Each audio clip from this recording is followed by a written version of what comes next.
Hello' friends, আপোনাক সকলোকে মোৰ ইউটিউব চেনেল নয়না ব্লগছলৈ স্বাগতম জনাইছোঁ। আজি মই বনাবলৈ লৈছোঁ আমৰ আচাৰ আৰু কেনেকৈ বনাই আপোনালোককো দেখাই লওঁ বলক। আচাৰ বনাব মানে মই 2 কিলো কেঁচা আম লৈ লৈছিলোঁ আৰু আমখিনি কাটাৰ আগতে মই ধুই লৈ এবাৰ শুকাই লৈছোঁ। তাৰপিছত ধুনীয়াকৈ আমখিনি এৰাতিৰ কাৰণে কাটি লৈ মই ধুনীয়াকৈ নিমখত তিয়াই থৈছোঁ, লগতে ৰংগুড়া অলপ দি লৈছোঁ।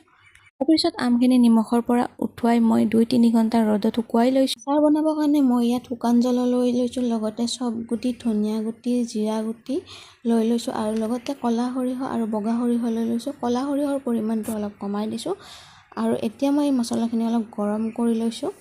ইয়াৰ পিছত এই মছলাখিনি ঠাণ্ডা হ'বলৈ দিম। তাৰপিছত মিক্সাৰত মই গুড়ি কৰি ল'ম।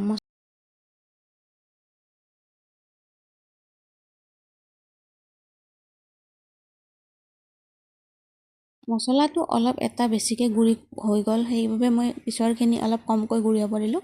এতিয়া অলপ বেহৰখিনিও গুড়ি কৰি লওঁ। এতিয়া আটাইখিনি মছলাই মই ইয়াত মিহলি কৰি লৈ ল'ম আমখিনিত, যাতে মছলাখিনি আমখিনিত লাগি যায়। ভিডিঅ'টোত দেখুৱাৰ দৰে আপোনালোকে এনেদৰে লৰাই দিব, চামুচ নাইবা কৰচেৰে। এতিয়া মই আচাৰখিনি দিবৰ বাবে মিঠাতেলটো গৰম কৰি ল'ম।